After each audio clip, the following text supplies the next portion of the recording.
সমস্ত কাট্টা কাফিরগুলো, মুশরিকগুলো, হিন্দু, বৌদ্ধ, খ্রিস্টানগুলো তারা কি করত? বেদ্দিন তারা কি করত? আল্লাহ তাআলার যে ফেরেশতা রয়েছে এই ফেরেশতাকে তারা আল্লাহ তাআলার কন্যা বলতো। বলুন নাউজুবিল্লাহ। আল্লাহ তাআলার মেয়ে বলতো, আল্লাহ তাআলার মেয়ে বলতো। তাদের ধারণা দেখেন। আমি বুঝাতে যাচ্ছি এইটাই, কোন যুগে কোন সময়ে রাসূলুল্লাহ সাল্লাল্লাহু আলাইহি সাল্লাম এসে এই যে অন্ধকারচ্ছন্ন এই জগৎটাকে নূরময় জগতে পরিণত করে দিয়েছেন, যেটা আল্লাহ তাআলার রহমে একমাত্র নবী মুহাম্মদ সাল্লাল্লাহু আলাইহি সাল্লামের দ্বারা সেটা সম্ভব হয়েছে। শুধু তাই না, আপনারা শুনেছেন যে সেই সমাজের এমন অবস্থা ছিল, কারণ সেই সমাজের মধ্যে কোনো দিন ছিল না, দিন ছিল না, যার কারণে কন্যা সন্তান জন্মগ্রহণ করার সাথে সাথে সেই পুরুষকে তারা নিজেরা কি করত? দুর্বল মনে করত, যে আমার ঘরে কন্যা সন্তান জন্মগ্রহণ করলো তাহলে আমি নিশ্চয়ই দুর্বল। ওই কন্যা সন্তানকে পুঁথিকরণ করত। কিতাবের মধ্যে এসেছে সেই আরবের মরুভূমিগুলোতে মধ্যে যে কত হাজার হাজার লক্ষ লক্ষ সহস্র এরকম মানে শিশুদের আর্তনাদ লুকিয়ে আছে ওই পাথর চাপা দিয়ে যখন মেরেছিল। কেমন সমাজের মধ্যে মুহাম্মদ সাল্লাল্লাহু আলাইহি সাল্লাম এই দুনিয়ার বুকে এসেছেন। দেখেন আজকে আমরা মুসলমান, একজন মুসলিম আর একজন মুসলিমকে দিনের দাওয়াত দিয়ে সঠিক পথে আনা কঠিন হয়ে যাচ্ছে, সঠিক পথে আনা কঠিন হয়ে যাচ্ছে। এইরকম একটা সমাজের মধ্য থেকে এইরকম ব্যক্তিদের, যাদের সেই যুগ যুগ ধরে 500 বছর বা তারও অধিক সময় ধরে যারা এই জিনিসগুলা করেছে, এই সমস্ত কাট্টা কাফিরের এই পরিবেশে নূরময় মুহাম্মদ সাল্লাল্লাহু আলাইহি সাল্লাম তার নূর দ্বারা, তার কোরআন দ্বারা আল্লাহ তাআলার রহমে এই দ্বীন ইসলামটা দুনিয়ার বুকে প্রতিষ্ঠিত করে গেছেন।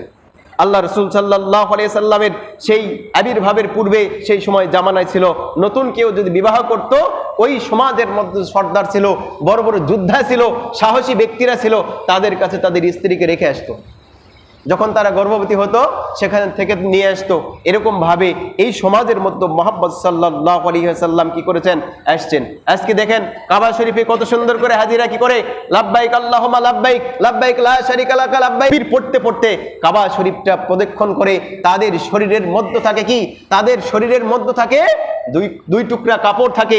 এই কাপড় পরিধান করতে করতে আল্লাহ তাআলাকে রাজি খুশি করার জন্য ওই কাবাটাকে তাওয়াফ করতে থাকে। বলুন সুবহানাল্লাহ। সেই সময়ের মানুষেরা কাবা তাওয়াফ করতো ঠিকই, কিন্তু উলঙ্গ অবস্থায় তাওয়াফ করতো। তাহলে কোন সমাজের মধ্যে কোন সময়ে আল্লাহ রাসূল সাল্লাল্লাহু আলাইহি সাল্লাম এই দুনিয়ার বুকে আবির্ভাব হয়েছেন? আজকে দেখেন আল্লাহ তাআলা সূরা নিসার মধ্যে বলেছেন যে একটি পুরুষ সন্তান, একটি ছেলে সন্তান যে সম্পদ পাবে, 1 বিঘা যদি সম্পদ পায় তাহলে মেয়ে পাবে 10 কাঠা। তাহলে ওই বাপের কয় কাঠা জমি থাকা লাগবে? যদি একটি ছেলে একটি মেয়ে হয় 1.5 বিঘা জমি থাকা লাগবে। অর্থাৎ ছেলে যাহা পাবে তার অর্ধেক পাবে একটা কন্যা। জাহেলিয়াতের যুগে এইটা ছিল না, মেয়েরা কোনো সম্পত্তিই পেত না। আজকে আমাদের সমাজের মধ্যে যারা কি করি, সম্পদ আছে ঠিকই, কিন্তু আমরা কি করি, মহিলাদেরকে অর্থাৎ আমাদের কন্যাদেরকে আমরা ঠকাই। তারা ওই জাহেলিয়াতের ওই কাজটাই করে যেই কাজটা জাহেলিয়াতের যুগে ছিল, তাদের সম্পত্তিতে কোনো অধিকার ছিল না। আপনারা শুনেছেন আমাদের পার্শ্ববর্তী হিন্দু সমাজ, তারা পারিবারিক সূত্রে সম্পত্তি পায় না, কিন্তু তারা চেষ্টা করতেছে বা এখন পায় কিনা রাষ্ট্রীয়ভাবে সংশোধন করার চেষ্টা করতেছে। প্রিয় ভাইয়েরা, আমরা যারা আমাদের সম্পদগুলো আমাদের কন্যাদেরকে দেই না, তাহলে জাহেলিয়াতের ওই যুগের ওই কাজ আমরা করে থাকি। এই সমাজে রাসূলুল্লাহ সাল্লাল্লাহু আলাইহি সাল্লাম আসলেন। আল্লাহ তাআলা বলেন, লাকাদ কানা লাকুম ফি রাসূলিল্লাহি উসওয়াতুন হাসানাহ। আল্লাহ রাসূল সাল্লাল্লাহু আলাইহি সাল্লামের চরিত্র আদর্শই শ্রেষ্ঠ আদর্শ। বলুন সুবহানাল্লাহ। যেটা আগেই বলেছিলাম, আমার পাপিত্ব জীবন, আমার কলুষিত জীবন, আমার টেনশনের জীবন, সকল ধরনের পেরেশানির যুগ মানে থেকে ফিরে আসার একটি আদর্শ, সেটা হচ্ছে মুহাম্মদ সাল্লাল্লাহু আলাইহি সাল্লামের আদর্শকে আমাদের জীবনের আদর্শ মেনে নিতে হবে। নচেত আমরা কোনো আদর্শের মধ্যে আমরা কি করতে পারবো না, আমরা গ্রহণ করতে পারবো না।